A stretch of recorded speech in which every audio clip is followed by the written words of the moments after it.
Yo guys, welcome back. So today we're going to be talking about Blue Protocol Star Resonance. So if you've seen my previous video about getting stronger, there were a few things that I think I might want to add to that. And so this is kind of a continuation of that. And then also a few things that I didn't talk about in the previous video. So hopefully it will help you get stronger and help you get closer to those end game dungeons. We are looking at getting a new dungeon tomorrow, which has the ability to give us the left and right bracelet. And then the following dungeon after that has the ability to give you your weapon from even your first box clear. So we need to gear up for it. So for reference, this is probably my highest level character right now. And just to be clear, I haven't been buying talent books or anything like that. I have been buying gems, which is something that we'll have to talk about. There is a lot of value in gems and you are going to want to use them as you start pushing higher and higher into the score.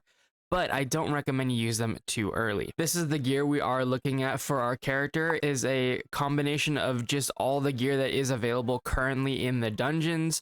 As you can see, I haven't gotten any lucky world drops or anything like that. I don't have a crafted weapon or anything. These are just what's available and what you can farm in the dungeons themselves. I'll go ahead and put a maybe some icons and graphics and stuff up so you can see.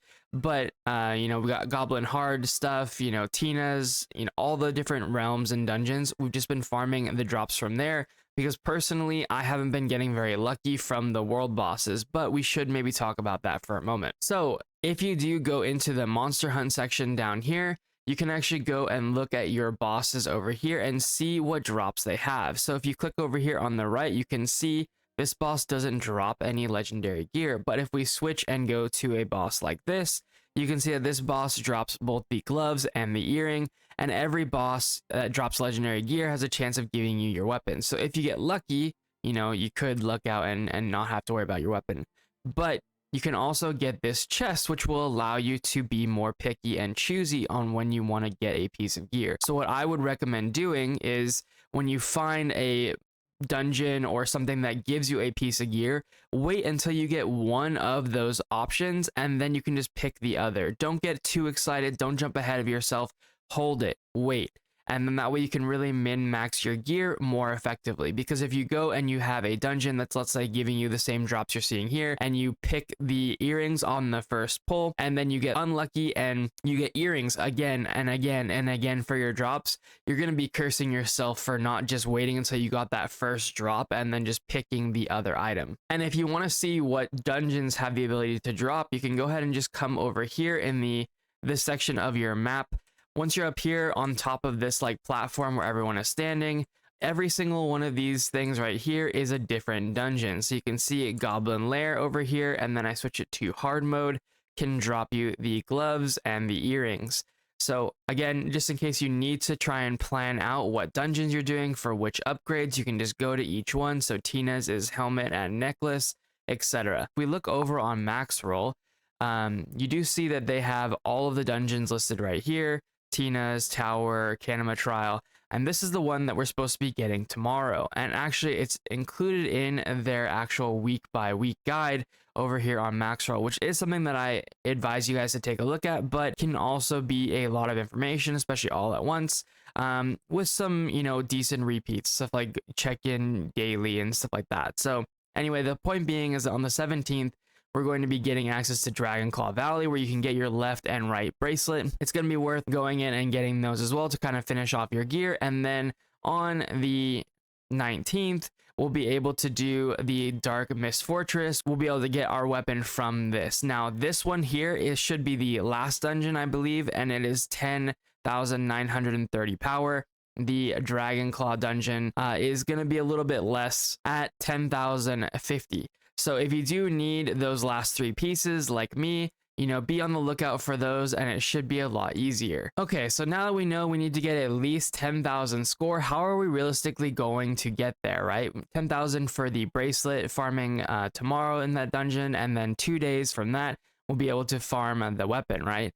So realistically, we do need to get even a little bit more score here, but actually most of the things that I've done is stuff that we talked about before. Something I didn't mention last time was reforging your gear. I didn't mention this before because I felt like the quest did a pretty good job on, calling this out and having you come over to this vendor in order to do things like dismantle and stuff. And so reforging your gear, especially at this point, is going to be pretty handy. You're going to be getting a lot more value out of this, especially as you try and push further and further on. Notice how all my stuff is almost 100 quality. The way that reforging works is that it's going to take this material here, these Reforge Stones, that you're going to get in a variety of ways that I'll explain in a second. Every time you hit reforge here, assuming you have the right number of Reforge Stones, it will increase this perfection value.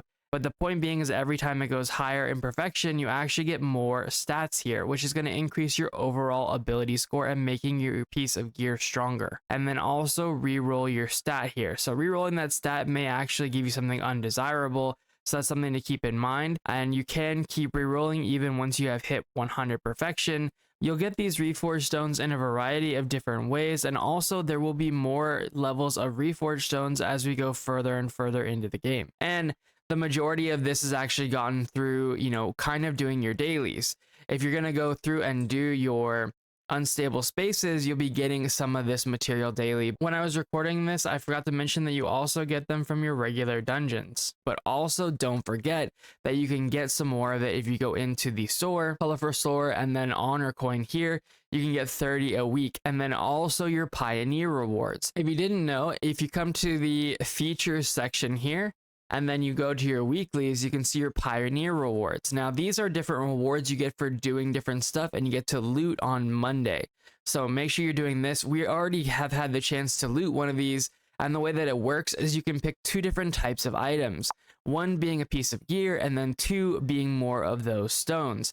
So obviously pick the most amount of stones you can, and then the piece of gear that you want the most. Between that reset and then buying out the shop last week and then this week, as well as doing your daily dungeons, you should have a fair amount of the shards that you need to actually go and do your reforging. If you guys have been finding that these videos help you, I would greatly appreciate if you guys could subscribe to the channel. We are looking to try and get 500 subs as our next goal. So thank you guys so much for the support. I greatly appreciate it. And back to the video. Now, when you dismantle a piece of gear, you actually get to keep all the shards. It gets refunded for you. So if I was to get a new helmet and I wanted to switch, I would get all of the shards that I put into reforging this one, and I could put them into the new one. While we're talking about, what we can do at this character, the new refinements have opened, and actually something that I discovered was the weapon refinement is more heavily weighted than everything else, which is a little bit weird because it's not that much more stat than you get from other options, but it's significant. So what I found was that each tap that I did on a armor piece or anything that wasn't the helmet only gave me about 8 score, so not very much. However, the weapon, I believe, gave me like 60 or 70 score. So if you can try and prioritize getting your weapon enhanced or refined this way, you definitely should, which is part of the reason why I was telling you guys the mystery metal in particular is so valuable, right? Like this is going to be something really valuable going forward, especially because it takes so many to hit 1 tap. Now, luckily, we do have still 95% success rate. So in 3 days, when we get to do this again, hopefully we should hit on the first attempt, but there will be people out there who do not. And so you do want to be saving up the ability to make more of this mystery metal so you can continue to work on your gear, giving you the most out of all of your refinements. Remember, what I said here was that this gave you like 60 or 70 score. So even if it only gave you 60, with each armor giving you 8, that's more than 7 other refinements. So, if you get to the point where this isn't worth doing 7 of these, then, maybe you can look at doing your armor more. But the way that it works right now, with it all being kind of time gated, we can focus on the weapon, which gives us the most, and then hit anything else after that. Everything else, even if it does give Refine Magic Attack the same as the weapon, I didn't find to give any more score than the other pieces of armor, so go ahead and just do those across the board. Again, I probably would try and target the pieces that give you the Refine Attack just to be stronger, but it's really up to you on if you want to try and min-max in that way. And then finally, we do have gems. So gems previously weren't actually that impactful, and they only gave you about, I think, 6 score per gem. Recently, we got the level 3 gems, and so those gems will end up giving us 36 score per gem that we put into our gear. And with 11 slots, that's almost 400 additional score just from adding gems to your gear. So it's definitely more worth it now than it used to be. Okay, so let's just say I want to embed a gem into this piece of gear right here. I go to the auction house, the trading center, and I go to life skills and then gem crafting. And then I find my gem. Now, keep in mind the color of the gem means that it's a different type of stat. So you see red seems to be crit, blue seems to be haste, green is mastery, and yellow seems to be luck. So personally, I need the green gems, the green color gems, not the green quality. Make sure you're paying attention to this. We're buying the blue quality gems because they're the ones that give you the higher score value. And then from here, they're broken down by main stats. So power is our strength, bulwark is our endurance, agility is going to be agility, and abyss is going to be our intellect. So I need one of these. So I'll go ahead and purchase that. It sees we obtained it here. And then we're going to go back to our friend here and go to embed. Now for reference, and just so I have a record of it, I started at 9813. And when I embed this into my weapon, you'll see I get these different effects, and we go ahead and say yes. Boom. So if we look at our score, we are 9843. When I was editing, I realized I actually already had a gem in my weapon. You get actually 36 increased ability score per gem, but because I was upgrading from the old gem to the new gem, it's actually only 30 increase. So that's the difference there. So it is definitely worth it to go through and really put your gems in, even if you aren't 100% attached to the gear. It's not that expensive.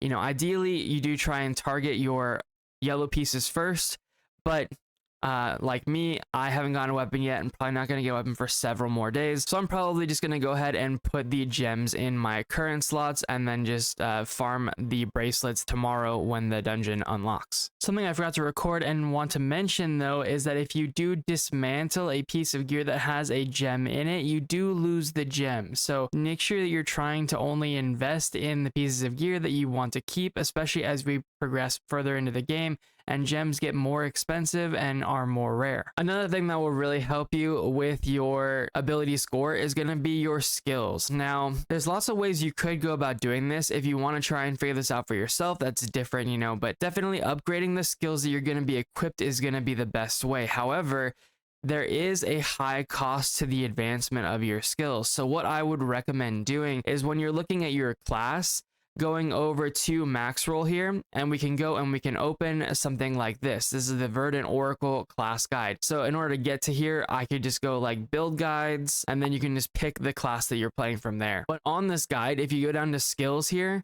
and then go down just a little bit further, they actually tell you the advancement upgrade priority. Now, if you're playing your own build like some of our classes might be doing, I'm going to try and figure those out somewhat for myself, but I think it's good to always go and reference these just to kind of see what they do. Now, for example, this one I'm not exactly following either. So it says to upgrade these both equally to 6. However, if you go back and look, we'll see that if I want to advance Nourish to level 5, I need 30 books, and level 6 will be another 35 books. So in order to get a little bit more score, I will have to have a lot more books.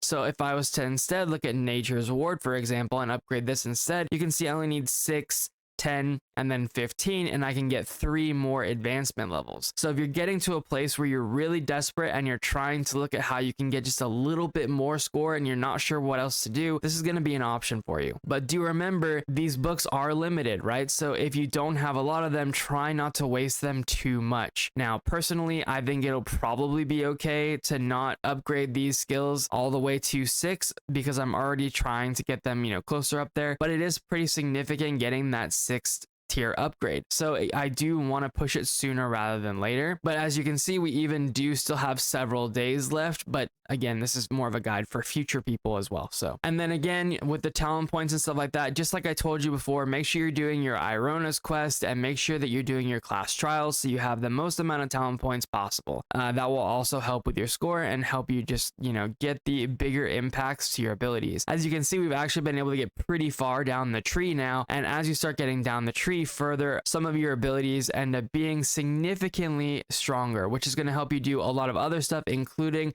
the Stimen Vaults. So if you don't know and you're trying to make a group for the Stimen Vaults, which is something you want to do bi-weekly, so every 2 weeks, this week it will be resetting if you're watching it when I release this video. So do make sure you pay attention to that. We're going to navigate over here, and then that will take us over to the person so we can actually queue up for our instance. So the way this activity works is it's more or less a tower trial.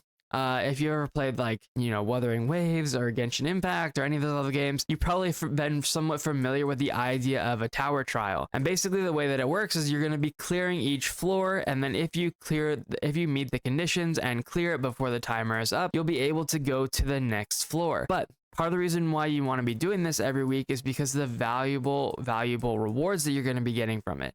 You need to be doing this each week, and I can't stress this enough. You're going to be getting these boxes right here, and as you want to start crafting some of these higher level imagines, you're going to need these. If you have Tina, for example, she needs 20 of these, and these are a lot of value. And you get the possibility of getting the drops from the floor for clearing it, but you also get the ability to actually just straight up guarantee some of these boxes when you do clear specific floors on here, as well as extra bound red orbs every 2 weeks. So definitely make sure that you are looking to get some of this stuff. There are even some wills here that you can randomly get, but for reference, if I wanted to go and just purchase these, it would cost me about $100 to get these that I need for Tina, since I need 20 of them.